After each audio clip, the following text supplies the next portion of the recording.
con derechos, y el jueves pasado nuestra subsecretaría de Derechos Humanos, perteneciente al Ministerio de Justicia y Derechos Humanos, junto con el Ministerio de Seguridad de la provincia de Buenos Aires, hicieron un homenaje al policía Luis Francisco Secón, quien fue víctima del terrorismo de Estado durante la dictadura cívico-militar. El homenaje fue en la comisaría primera de Pergamino y fue la primera vez que la provincia homenajeó a un policía desaparecido y reparó su legajo.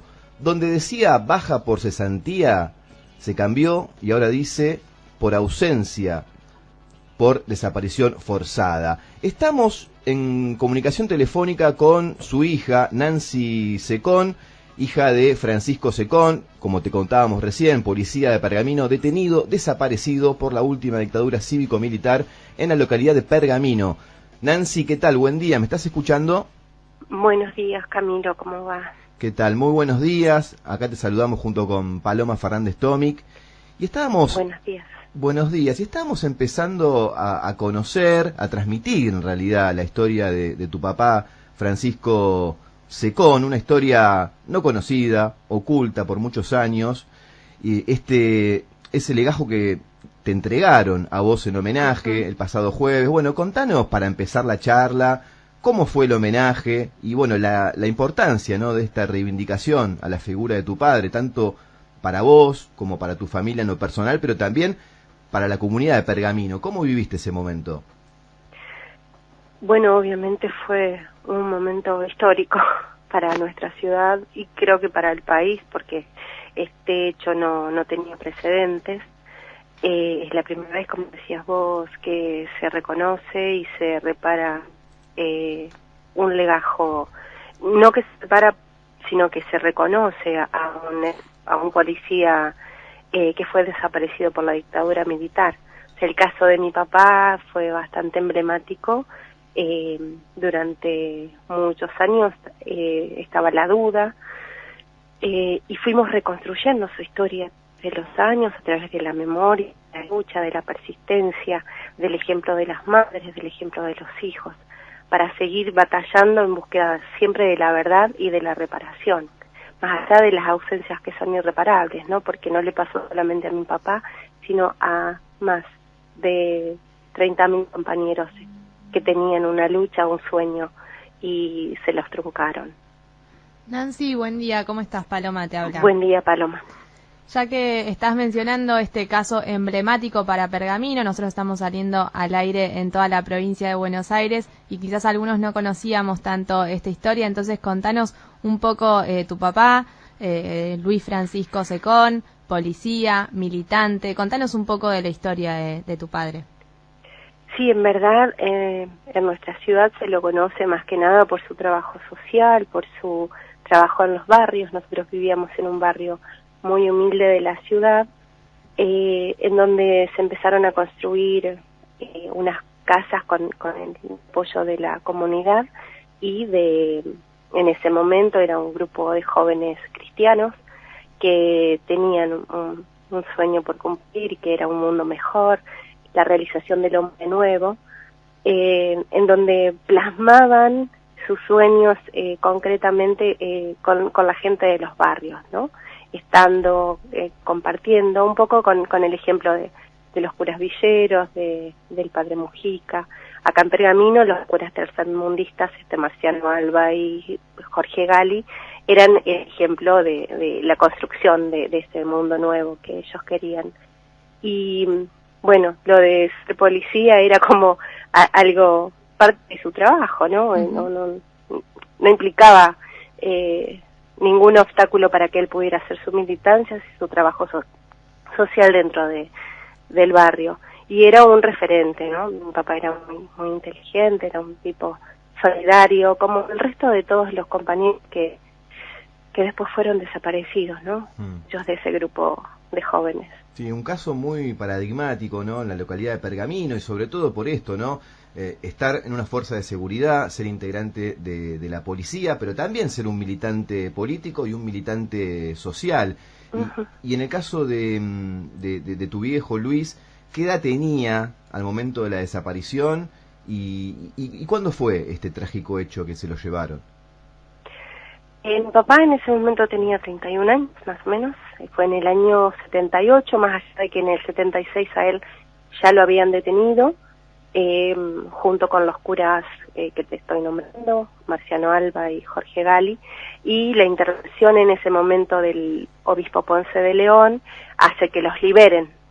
Entonces, obviamente había un nexo entre mi papá desde la policía y los detenidos de la zona de Pergamino, San Nicolás, de toda esa segunda sección, para salvar de alguna forma a sus compañeros o avisar, ¿no?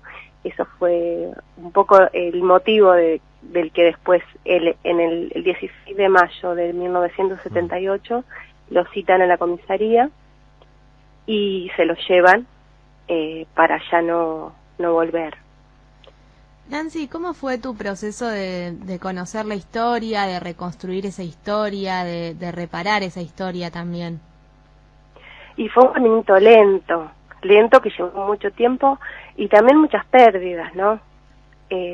Porque bueno, mi mamá, que fue la que más sufrió, digamos, todo esto, la persecución, las amenazas, el reclamo, a ella le reclamaban el arma de mi papá, la placa, o que las pague, o sea, nos dejaron totalmente desolados y a ella totalmente desprotegida, porque el mismo día que se lo llevan le dan de baja sin goce de sueldo, o sea que mi mamá no tuvo ningún tipo de beneficio como para salir adelante con nosotros sola.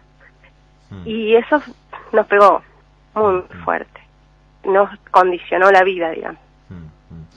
Nancy, tenemos entendido de que en el caso del secuestro y desaparición de tu papá, este caso fue juzgado, ¿no? Recordanos cuándo fue el juicio y qué pasó, ¿no? En esta instancia.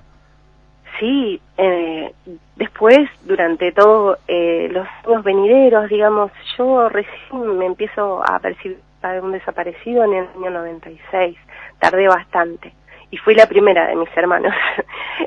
También nos costó muchísimo, poder asumir ser hija de un desaparecido, sobre todo en esta ciudad, y que aparte era policía, pero la verdad que encontrar todas estas piezas en la historia de mi papá fue muy aliviador, porque al llegar el juicio Saint-Juan, que es el primero de toda esta zona en la que fueron juzgados varios de los responsables, de los genocidas, responsables de la muerte de mi papá y de muchos otros militantes, trajo también un poco de alivio al alma, y más allá de las pérdidas irreparables, hemos podido ir encontrando un poco de justicia, un poco de verdad, un poco y a través de la memoria y a través de la lucha y batallar y persistir, sobre todo para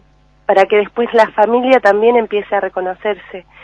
O sea, fue muy importante para nosotros que estuvieran mis hermanos, mi hermana, mi hermano, mis sobrinos, que ya están, digamos, comprometidos y que forman algunos parte de nietes, lo cual nos enorgullece, ¿no? Porque ellos siguen, o sea, hay una semilla que fue plantada y que ya no hay forma de pararla. Entonces ese orgullo de decir, no nos vencieron, no nos terminaron de arrasar, seguimos con la memoria y seguimos con la lucha, porque hubo un montón de gente que estuvo al lado nuestro, todos los organismos de derechos humanos que nos fueron acompañando a lo largo de esta historia, ¿no? De la reconstrucción de esa historia que nos querían ocultar.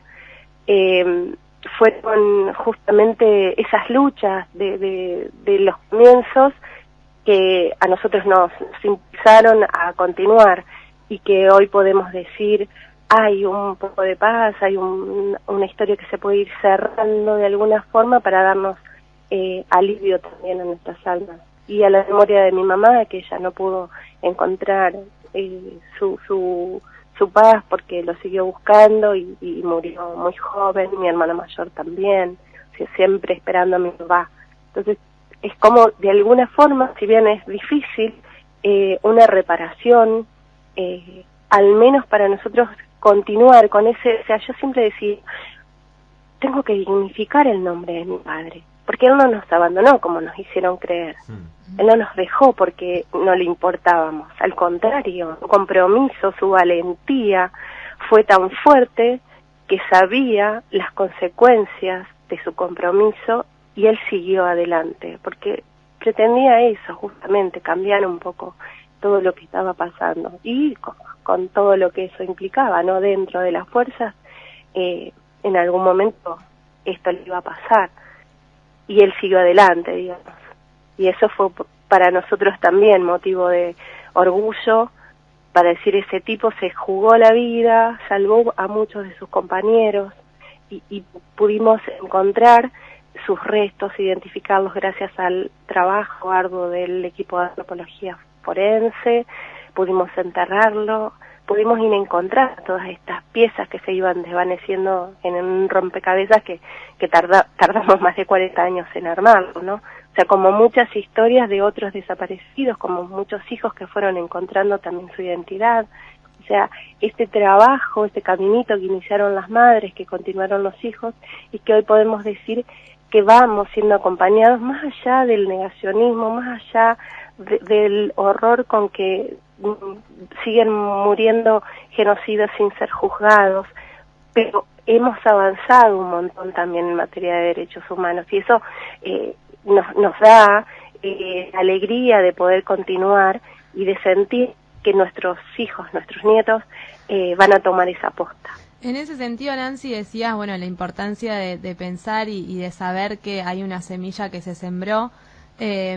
También algunas intenciones de sembrar ese negacionismo. ¿Cómo ves a la sociedad de Pergamino en torno a la construcción de la memoria, la verdad, la justicia, que tiene que ver con los delitos de lesa humanidad, pero también con algunos hechos como es un hecho emblemático de la masacre en la comisaría primera en 2017 en Pergamino? ¿Cómo responde la sociedad ante estas instancias, ante los espacios también como fue el homenaje de tu padre el otro día? Sí, Pergamino es justamente un lugar bastante difícil. La sociedad mayoritariamente está a favor del negacionismo, está a favor de la mano dura, está a favor de que vuelvan los militares, y eso, o sea, en nuestros espacios de lucha es realmente fuerte porque no podemos quedarnos.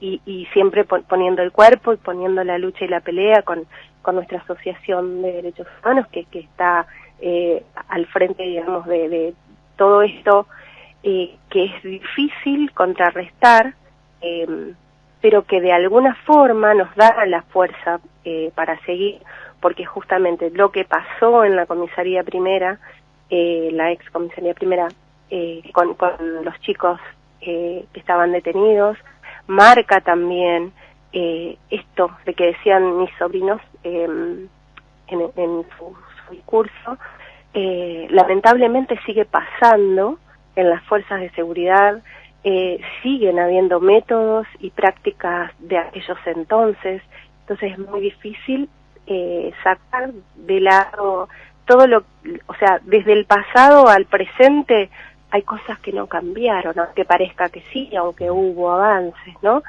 Hay prácticas y métodos que siguen utilizando y que tienen el aval de todos esos grupos de poder.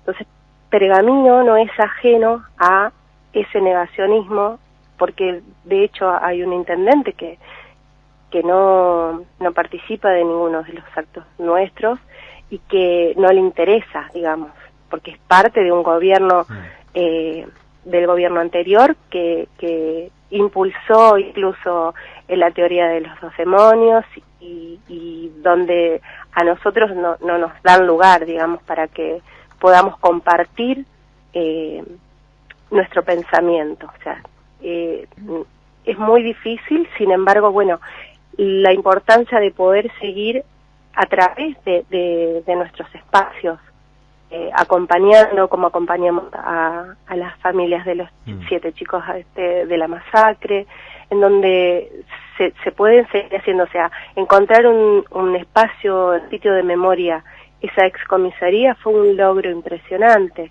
pero bueno, también hubo parte de la sociedad que apoyó de alguna forma para que sigamos adelante.